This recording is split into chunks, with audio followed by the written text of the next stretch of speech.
Hi friends! Welcome to mica truths. ఈ 9 అలవాట్లు ఇంట్లో పేదరికాన్ని తెస్తాయి. మీకు తెలుసా? మన రోజువారీ జీవితంలో కొన్ని చిన్న చిన్న అలవాట్లు మన ఇంట్లో పేదరికాన్ని ఎక్కువ చేస్తాయి అని మీరెప్పుడైనా ఆలోచించారా?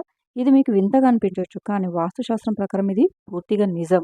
కొన్ని అలవాట్లు మానుకోవాలని మన ఇంట్లో పెద్దలు తరచూ చెప్తూ ఉంటారు. కానీ వాటిని అర్థం చేసుకోకుండా కష్టాల పాలవుతాం. అవి ఏంటో ఇప్పుడు ఈ వీడియోలో మనం వివరంగా తెలుసుకుందాం.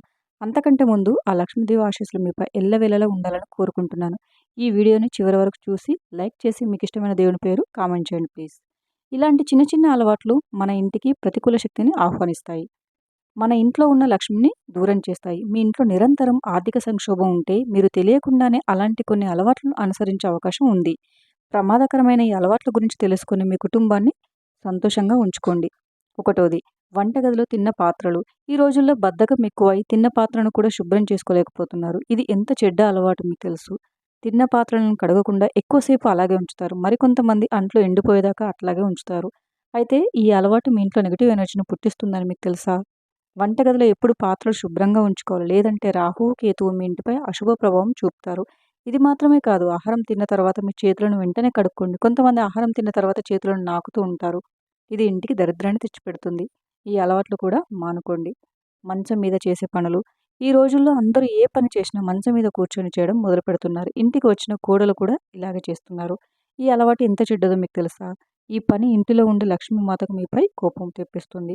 వాస్తుశాస్త్రంలో మంచం మీద కూర్చొని ఆహారం తినడం నిషేధించబడింది. వాస్తుశాస్త్రం ప్రకారం మంచం మీద కూర్చొని ఆహారం తీసుకోవడం వల్ల మన ఇంట్లో వాస్తు దోషాలు వస్తాయని నమ్ముతారు.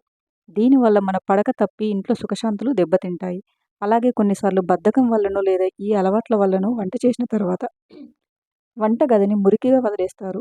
దాని కారణంగా వంటగది నుంచి ఇల్లు మొత్తం పేదరికం వ్యాపిస్తుంది. అలాంటి ఇంట్లో సంపద ఎప్పుడు పెరగదు. వంటగది ఎప్పుడు శుభ్రంగా ఉండేలలో సంపదల దేవత లక్ష్మీదేవి కొలువై ఉంటుంది. పడుకునే సమయం. మన గ్రంథాలు మరియు పురాణాలలో నిద్రించడానికి సరైన సమయం నిర్దేశించబడింది. సూర్యోదయానికి ముందే నిద్ర లేవటం మరియు రాత్రి సమయంలోనే నిద్రపోవాలి అని చాలా చక్కగా వివరించారు. కానీ సోమరితనం కారణంగా కొంతమంది సూర్యోదయం మరియు సూర్యాస్తమయం సమయంలో నిద్రపోతూ ఉంటారు. ఇది చాలా అశుభకరమైనదిగా మన పెద్దలు చెప్తారు. అలాగే వాస్తుశాస్త్రంలో కూడా ఉంది. ఇలా చేసే వ్యక్తులపై లక్ష్మీదేవి కోపం తెచ్చుకొని అతని ఇంటి వదిలి వెళ్ళిపోతుంది. ఎందుకంటే ఉదయం వేళ పూజకు ఉత్తమ సమయం. ఈ సమయంలో నిద్రించడం లక్ష్మీదేవిని అవమానించడం ఒకటే.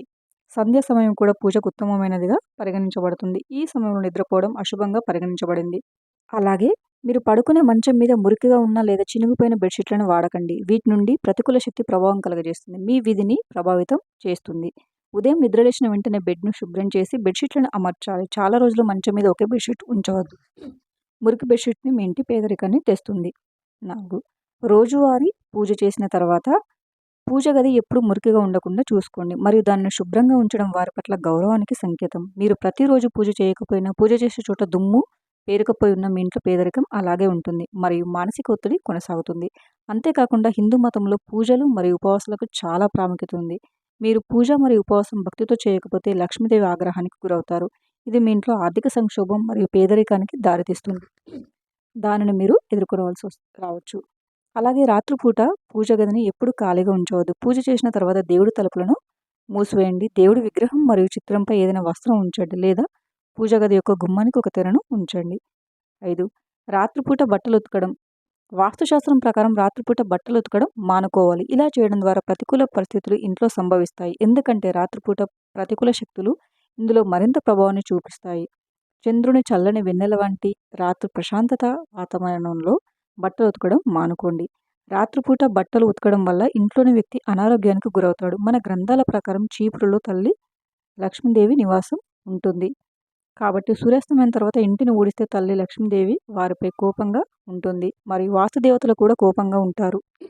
రాత్రిపూట ఊడ్చడం వల్ల ఇంట్లో ఐశ్వర్యం, ఆనందం, శాంతి పోయి చెడు ప్రభావాన్ని చూపుతుంది. అదే సమయంలో చాలామంది స్నానం చేసిన తర్వాత బాత్రూమ్ డోర్ని తెరిచి ఉంచుతారు. ఇలా అస్సలు చేయకండి. బాత్రూమ్ మురికిగా ఉంచే అలవాటు కూడా ఉంటుంది. తెలియకుండా ఇలా చేస్తే ప్రతికూల శక్తి ఇంట్లో వ్యాపిస్తుంది. కాబట్టి తలుపులు ఎప్పుడు మూసి ఉంచాలి. బాత్రూమ్ కూడా శుభ్రంగా ఉంచుకోవడం ఆరోగ్యానికి కూడా చాలా మంచిది. గోళ్ళు కొరకడం లేదా నమలడం. కొంతమంది గోళ్ళను కొరుకుతూ ఉంటారు. దీనివల్ల సూర్యుడు బలహీనంగా ఉంటాడు. ఇలా చేసేవారికి కంటి సమస్యలు వస్తాయి. ఇలా చేసేవారికి ఎటువంటి కారణం లేకుండా అవమానిస్తారు. ఎందుకంటే గోళ్ళు కొరికే అలవాటు చేతుల పరిశుభ్రతపై ప్రభావం చూపడమే కాకుండా ఆరోగ్యానికి కూడా చెడు చేస్తుంది. ఇది హానికరం. అలాగే చెప్పులను గుమ్మం ముందు అక్కడక్కడ విసిరేయడం చాలామందికి అలవాటు. ఇలా విసిరే అలవాటు మీ జీవితంలో ప్రతికూల శక్తిని ఎక్కువగా చేస్తుంది. చెప్పులను ఎప్పుడు ప్రధాన ద్వారం ముందు అస్సలు ఉంచవద్దు.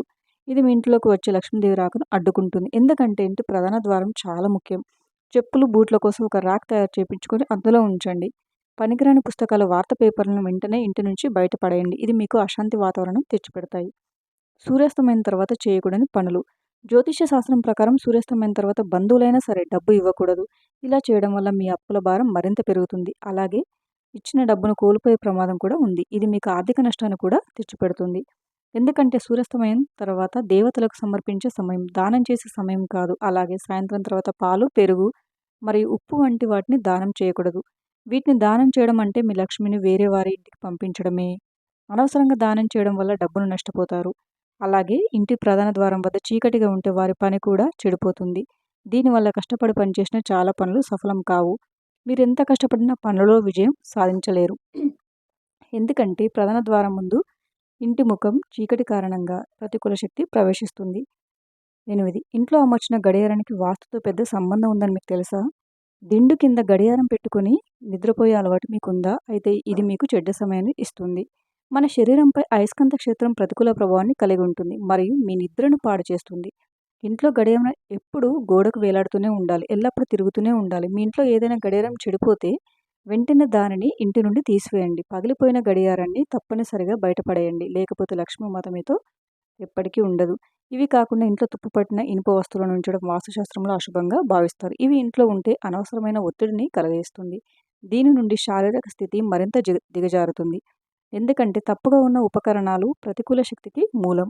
అలాగే ఇంట్లో ఎప్పుడు పాత, పాడైపోయిన లేదా తుప్పుపట్టిన తాళాలు ఉంచకూడదు కూడా. ఇవి చెడ్డవి. ఎందుకంటే తాళాలు కుటుంబ సభ్యుల పురోగతిని అడ్డుకుంటుంది. 9. వంటగది. వంటగదిలో విరిగిన, పాడైపోయిన పాత్రలను గ్యాస్పై ఉంచకూడదు. ఎల్లప్పుడూ స్టవ్ శుభ్రంగా ఉంచాలి. దీని నుంచి ఇంట్లో ఆనందం మరియు శాంతితో శ్రేయస్సు వస్తుంది. అలాగే సమాజంలో గౌరవం కూడా లభిస్తుంది. పొయ్యి ఇంటి గుండె వంటిది మరియు దానిని శుభ్రంగా ఉంచడం వల్ల ఇంటికి సానుకూల శక్తి వస్తుంది. పొయ్యి మీద ఖాళీ పాత్రలు ఉంచడం వల్ల ఇంట్లో దారిద్ర్యం ఏర్పడుతుందని పురాణాలలో చెప్పబడింది. అలాంటి వారి ఇంట్లో ఎప్పుడు దేవతల ఆశీర్వాదం ఉండదు.